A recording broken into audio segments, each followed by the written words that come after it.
Assalamualaikum sahabat-sahabat semua. Hari ini saya mengisahkan seorang polisi di Jawa Timur yang menjadi kepala ular piton setelah menendang seorang Habib saat ditilang.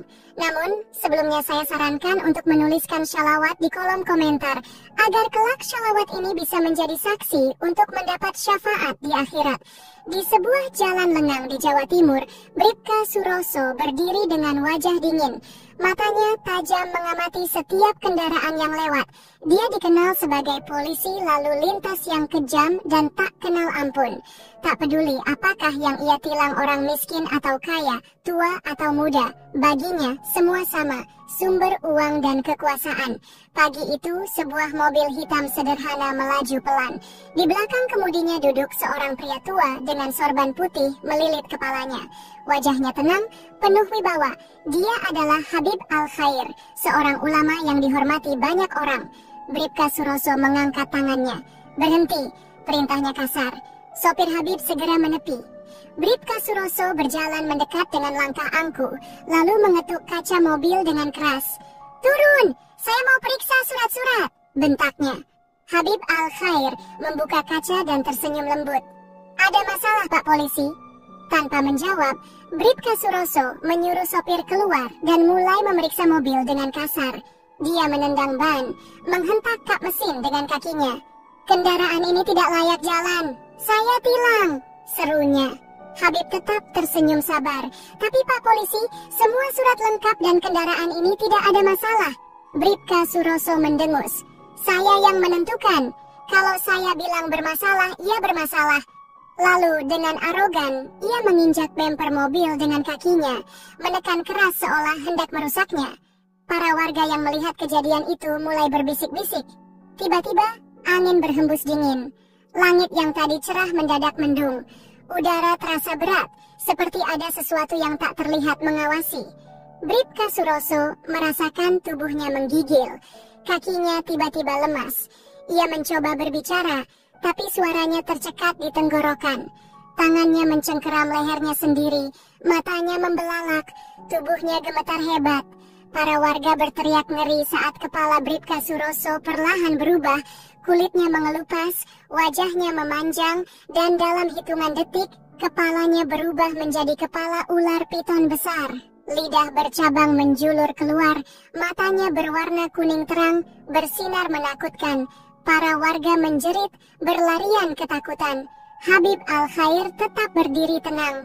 Ia menatap Bribka Suroso dengan tatapan dalam. "Ingatlah, siapa yang menindas orang tanpa alasan akan mendapat balasannya. Tuhan Maha melihat." Bribka Suroso meronta, mencoba meraih wajahnya sendiri yang kini bersisik dan menyerupai reptil. Ia berteriak, tapi yang keluar hanyalah suara mendesis mengerikan. Tak lama setelah itu, beberapa anggota polisi lainnya yang menyaksikan perubahan Bribka Suroso hanya bisa terpaku dalam ketakutan. Namun, beberapa dari mereka segera sadar dan bergegas mendekatinya. "Pak Suroso, Anda tidak apa-apa?" seru salah satu rekannya, Aibda Herman. Meskipun jelas-jelas kepala Bribka Suroso sudah berubah menjadi kepala ular yang menjulurkan lidah bercabang. Bribka Suroso hanya mengerang. Suaranya kini bukan lagi suara manusia, melainkan desisan tajam yang membuat bulu kuduk berdiri. Tubuhnya masih berbentuk manusia, tetapi kepalanya telah sepenuhnya menjadi kepala ular piton besar dengan mata bersinar keemasan. Para polisi yang ketakutan segera membawanya ke dalam mobil patroli. Mereka melaju kencang ke rumah sakit terdekat, berharap ada dokter yang bisa menangani kejadian aneh ini. Sesampainya di rumah sakit, beberapa perawat yang melihat kondisi Bribka Suroso langsung berteriak ketakutan. Salah satu dokter senior, Dr. Haryo, mendekat dengan ragu-ragu. Ini manusia atau bukan?" gumamnya dengan wajah pucat. Mereka mencoba melakukan pemeriksaan, tetapi detak jantung Bribka Suroso terlalu cepat. Suhu tubuhnya dingin seperti reptil, dan pupil matanya berbentuk vertikal layaknya ular. Semua alat medis gagal mendeteksi kondisinya. Bribka Suroso berusaha berbicara, tapi suara yang keluar hanyalah desisan panjang. Dokter-dokter yang ada di ruangan itu saling berpandangan. Tak ada yang berani menyentuhnya lebih lama. Akhirnya, Dr. Haryo mengangkat tangan tanda menyerah. Ini di luar nalar kami. Bawa dia pulang. Kami tidak bisa menangani hal seperti ini, katanya dengan suara gemetar. Para polisi yang membawa Bribka Suroso saling bertatapan. Mereka tidak punya pilihan lain selain membawanya pulang. Ketika sampai di rumah, istrinya, Bu Sari, yang sedang memasak di dapur, langsung bergegas keluar setelah mendengar suara mobil patroli berhenti di depan rumahnya. Namun, begitu melihat suaminya turun dari mobil dengan kepala ular, panci yang dipegangnya jatuh berdebam ke lantai. Apa ini? Suroso, apa yang terjadi padamu? Teriaknya histeris. Bribka Suroso hanya bisa menundukkan kepalanya yang kini bersisik. Air matanya atau sesuatu yang menyerupai air mata mengalir di pipinya yang bukan lagi kulit manusia. Bu Sari semakin panik, tubuhnya gemetar dan ia hampir pingsan. Anak mereka yang masih kecil berlari mendekat, tetapi langsung menjerit ketakutan begitu melihat wajah ayahnya. Ini bukan suamiku, ini bukan Suroso. Bu Sari menangis dan mundur ketakutan. Bribka Suroso jatuh berlutut. Ia ingin menangis, ingin memeluk keluarganya, tetapi bagaimana mungkin? Dengan wajah seperti ini, ia bukan lagi manusia.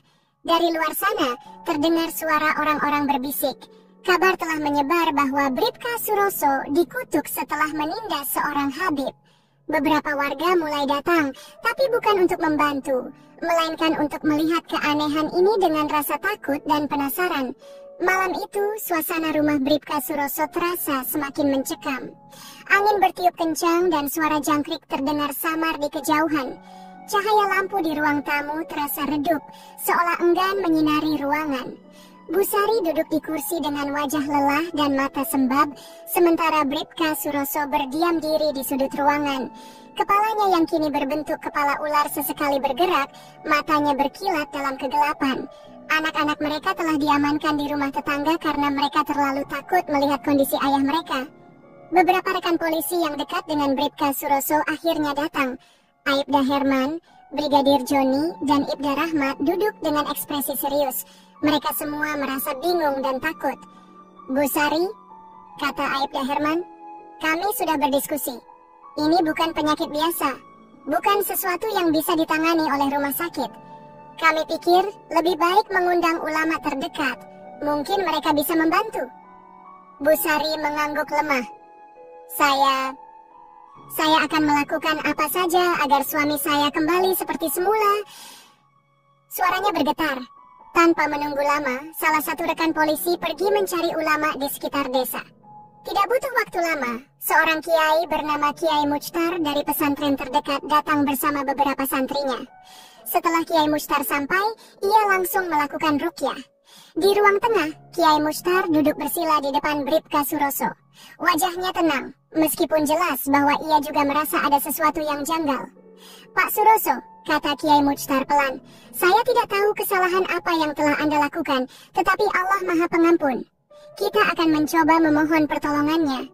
Namun Anda harus benar-benar bertobat. Bribka Suroso mengangguk dengan kepala ular yang bergerak perlahan. Kiai Muchtar mulai membaca ayat-ayat suci Al-Quran. Suasana ruangan berubah drastis. Angin yang tadinya hanya bertiup pelan, kini terasa semakin dingin, seolah ada sesuatu yang berputar-putar di dalam rumah. Begitu Kiai Muchtar membaca ayat kursi dengan suara lantang, tiba-tiba Bribka Suroso berteriak keras. Bukan suara manusia, melainkan desisan panjang yang menggema di seluruh ruangan. Tubuhnya mengejang, urat-uratnya menegang, dan kepalanya bergerak liar ke sana kemari. Santri-santri yang menemani Kiai mundur beberapa langkah, ketakutan. Kiai Muchtar terus membaca, tetapi semakin lama semakin jelas bahwa sesuatu yang lebih besar sedang menguasai tubuh Bribka Suroso. Astagfirullah, ini bukan sekadar gangguan jin biasa, gumam Kiai Muchtar. Ini sebuah kutukan. Semua orang yang ada di ruangan terdiam. Bu Sari menutup mulutnya, menahan isak tangis. Kiai Muchtar akhirnya menghentikan bacaannya. Ia mengusap wajahnya, lalu menatap Bribka Suroso dengan tatapan dalam. Saya tidak bisa menyembuhkan Anda, katanya lirih. Apa maksudnya, Kiai? Aibda Herman membelalak. Kutukan ini bukan sekadar gangguan jin atau sihir biasa. Ini adalah hukuman langsung atas perbuatan yang telah dilakukan.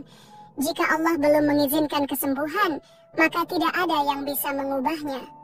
Ruangan kembali hening, hanya suara angin malam yang berdesir di luar jendela. Nah, setelah Kiai Muchtar pergi, malam itu keheningan melingkupi rumah itu. Para polisi yang hadir hanya bisa duduk termenung, tidak tahu harus berbuat apa lagi. Bu Sari mendekati suaminya perlahan. Ia memandang wajah reptil suaminya yang kini terlihat semakin muram. Suroso, apa yang harus kita lakukan sekarang? Bribka Suroso hanya bisa menggeleng. Ia tahu semua ini akibat dari kesombongannya, dari perlakuannya yang semena-mena terhadap orang lain. Aku akan mencari jalan keluar sendiri, katanya lirih. Kalau perlu, aku akan pergi jauh. Aku tidak mau menakuti kalian lebih lama. Bu Sari menatap suaminya dengan mata berkaca-kaca. Jangan bicara seperti itu. Kau masih suamiku, apapun yang terjadi. Matahari baru saja terbit di langit timur, tetapi suasana di rumah Bribka Suroso tetap kelam. Malam sebelumnya, para ulama sudah mencoba menghilangkan kutukan ini, tetapi semua usaha mereka gagal. Kini, Bu Sari merasa putus asa. Dengan tangan gemetar, ia mengangkat telepon dan menghubungi 3 rekan suaminya, Aibda Herman, Brigadir Joni, dan Ibda Rahmat. Halo, Bu Sari, ada apa? Suara Aibda Herman terdengar di ujung telepon. Herman, saya tidak tahu harus bagaimana lagi. Suara Bu Sari terdengar lemah. Tapi saya ingat satu orang yang mungkin bisa membantu. Seorang dukun terkenal di daerah ini. Mungkin dia bisa menyembuhkan suami saya. Ketiga polisi itu saling berpandangan setelah mendengar kabar itu.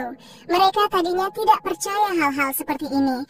Tetapi setelah melihat sendiri kepala Bribka Suroso yang berubah menjadi kepala ular, mereka sadar bahwa ini bukan kasus biasa. Baik Bu Sari, kata Ibda Rahmat. Kami akan menjemput dukun itu. Tanpa menunggu lama, mereka berangkat ke desa terpencil tempat dukun terkenal itu tinggal. Dukun itu bernama Mbah Wiryo. Ia adalah pria tua dengan jenggot putih panjang dan mata yang tajam. Orang-orang mengenalnya sebagai dukun sakti yang bisa mengobati penyakit aneh, bahkan yang tidak bisa disembuhkan oleh dokter sekalipun. Ketika para polisi tiba di rumahnya, Mbah Wiryo sedang duduk bersila di depan rumahnya yang sederhana, seolah sudah menunggu kedatangan mereka. Kalian datang karena masalah Bribka Suroso kan? Tanyanya tanpa basa-basi. Aibda Herman menelan ludah. Iya Mbah, apakah Mbah bisa menyembuhkan dia? Mbah Wiryo menghela napas panjang. Aku tahu ada sesuatu yang tidak beres sejak kemarin malam, tapi aku harus melihat langsung kondisinya. Tanpa ragu, Mbah Wiryo bangkit dan mengikuti mereka menuju rumah Bribka Suroso. Setibanya di rumah, suasana semakin mencekam. Bribka Suroso duduk di sudut ruangan dengan kepala ular yang kini tampak semakin menyeramkan. Matanya berkilat emas, tubuhnya semakin dingin, dan sesekali ia mengeluarkan desisan panjang. Mbah Wiryo menatapnya tajam. Kutukan ini bukan kutukan biasa. Ia duduk bersila di depan Bribka Suroso, kemudian mulai merapal mantra sambil mengeluarkan segenggam dupa yang berasap. Aroma mistis menyebar ke seluruh ruangan. Semakin lama mantra itu diucapkan, tubuh Bribka Suroso mulai mengejang. Matanya bersinar semakin terang, dan ia mengeluarkan suara mendesis yang lebih keras. Bribka Suroso berteriak, tubuhnya menggeliat seperti ular yang sedang mengamuk. Semua orang yang ada di dalam ruangan mundur ketakutan, kecuali Mbah Wiryo yang tetap duduk dengan tenang. Namun tiba-tiba sesuatu yang tak terduga terjadi. Mbah Wiryo mendadak tersentak, tubuhnya terhuyung ke belakang. Matanya membelalak lebar dan wajahnya berubah pucat. Tangannya bergetar hebat, seolah ada sesuatu yang merasuki tubuhnya. Tidak, ini bukan kekuatan biasa. Suaranya terdengar gemetar. Tiba-tiba Mbah Wiryo terbatuk keras lalu memuntahkan darah ke lantai. Para polisi yang melihat itu langsung berlari menghampirinya. Mbah Wiryo, apa yang terjadi? Teriak Brigadir Joni. Mbah Wiryo terengah-engah. Dengan wajah ketakutan, ia mengangkat tangannya tanda menyerah. Aku tidak bisa. Ini bukan pekerjaan jin biasa. Ini hukuman langsung dari alam gaib. Aku hampir kehilangan nyawa. Semua orang di dalam ruangan terdiam. Napas mereka tercekat, tidak percaya dengan apa yang mereka dengar. Mbah Wiryo bangkit dengan tubuh yang masih lemas. Aku tidak bisa melakukan apa-apa. Kalian hanya punya satu jalan. Apa itu, Mbah? Tanya Busari dengan air mata berlinang. Mbah Wiryo menatap Bribka Suroso dengan ekspresi serius. Dia harus menebus dosanya sendiri. Hanya dengan itu kutukan ini bisa dicabut. Kalau tidak, ia menggeleng lemah. Dia akan tetap seperti ini, atau bahkan lebih buruk. Setelah mengatakan itu, Mbah Wiryo berjalan keluar dengan langkah gontai, meninggalkan semua orang yang masih terpaku dalam ketakutan dan kebingungan. Di sudut ruangan, Bribka Suroso menunduk. Ia sadar, hanya dia sendiri yang bisa mengubah nasibnya. Tapi bagaimana caranya? Malam semakin larut, tetapi tidak ada satupun orang di rumah Bribka Suroso yang bisa tidur dengan tenang. Setelah kegagalan Mbah Wiryo, mereka kembali ke titik nol. Tidak ada yang bisa menyembuhkan Bribka Suroso.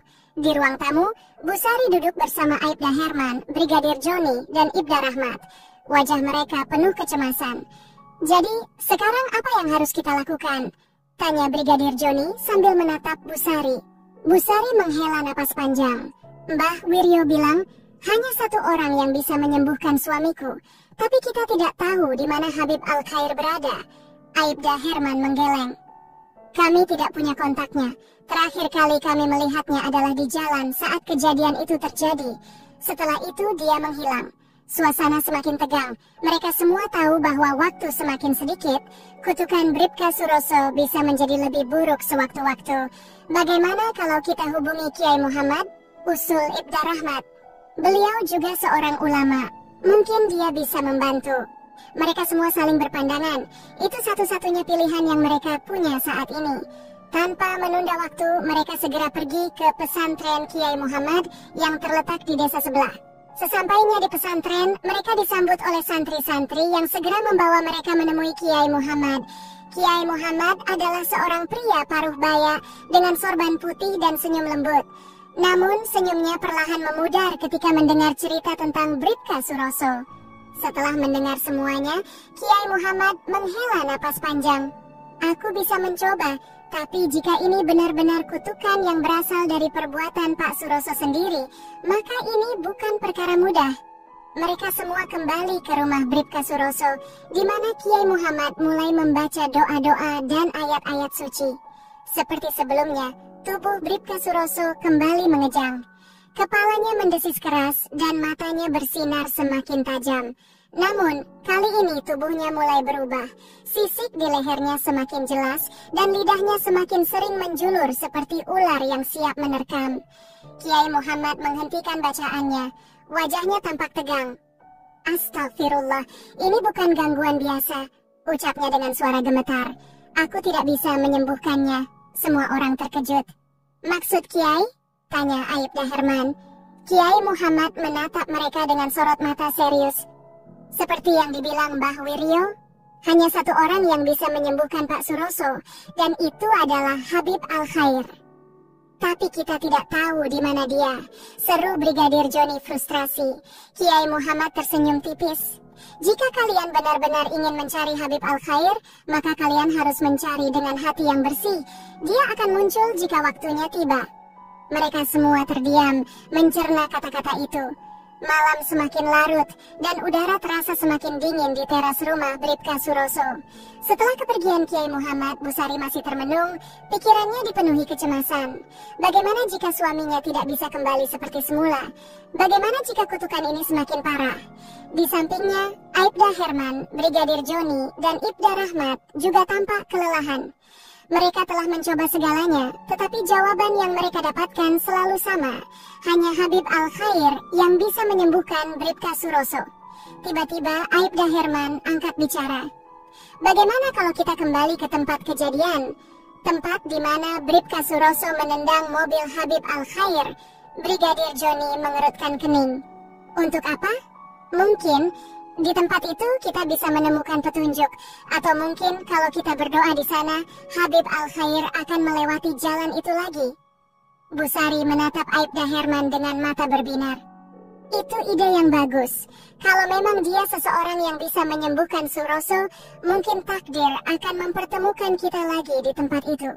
Tanpa membuang waktu, mereka segera bersiap dan berangkat menuju tempat kejadian di mana semuanya bermula. Ketika mereka tiba di lokasi kejadian, suasana jalanan terasa sunyi. Lampu-lampu jalan menerangi aspal yang dingin dan suara jangkrik terdengar samar di kejauhan. Bu Sari menatap jalan itu dengan penuh harapan. Disinilah suaminya melakukan kesalahan besar, menindas kendaraan seorang Habib dengan kaki, bertindak arogan tanpa berpikir panjang. Dan disinilah kutukan itu mungkin dimulai. Mereka berdiri di tengah jalan, lalu menundukkan kepala dan mulai berdoa. Ya Allah, jika ini memang kehendak-Mu, jika memang hanya Habib Al-Khair yang bisa menyembuhkan Bribka Suroso, maka pertemukanlah kami dengannya di tempat ini.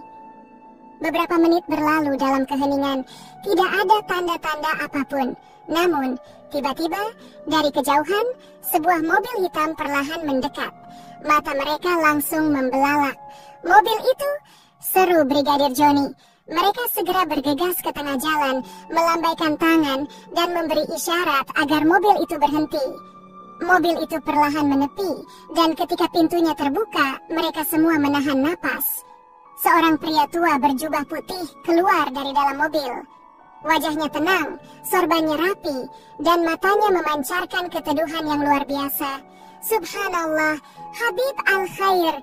Bu Sari langsung menitikkan air mata.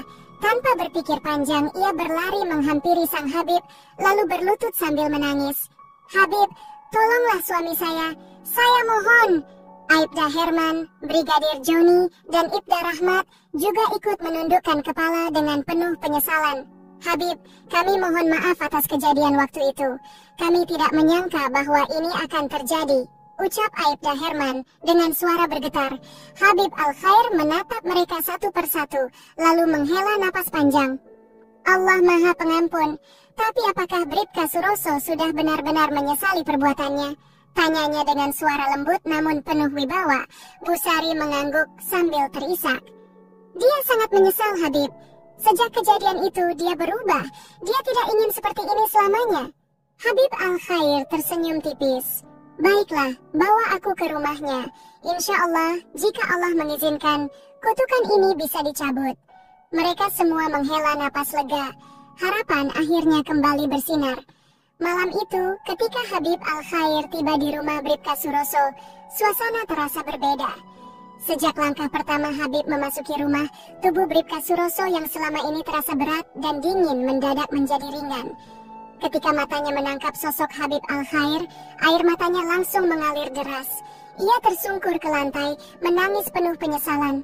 Habib, saya mohon ampun, saya telah bersikap sombong, saya telah berbuat zalim. Suaranya bergetar. Saya menyesal, saya ingin kembali, saya tidak ingin menjadi seperti ini selamanya. Habib Al-Khair tersenyum lembut. Tanpa sepatah kata pun, beliau duduk di samping Bribka Suroso dan meletakkan tangannya di atas kepala yang selama ini berubah menjadi kepala ular. Dan dalam sekejap, cahaya putih lembut menyelimuti ruangan. Semua orang yang menyaksikan peristiwa itu menahan napas. Perlahan kepala Bribka Suroso kembali ke bentuk manusia. Sisik-sisik yang menutupi lehernya lenyap, dan tubuhnya yang selama ini terasa seperti ular kembali hangat seperti sedia kala. Bribka Suroso tersentuh. Tanpa ragu, ia langsung bersujud di hadapan Habib Al-Khair. Terima kasih, Habib. Terima kasih. Saya berjanji akan berubah. Saya akan menjadi pribadi yang lebih baik. Saya tidak akan lagi menyalahgunakan kekuasaan saya. Habib Al-Khair menepuk pundaknya lembut. Allah Maha Pengampun, Suroso. Yang penting adalah kamu belajar dari kesalahan dan tidak mengulanginya. Malam itu, suasana di rumah berubah. Tidak ada lagi ketakutan, tidak ada lagi kesedihan. Semua orang menangis haru, bersyukur atas mukjizat yang terjadi. Setelah kejadian itu, Bribka Suroso benar-benar berubah.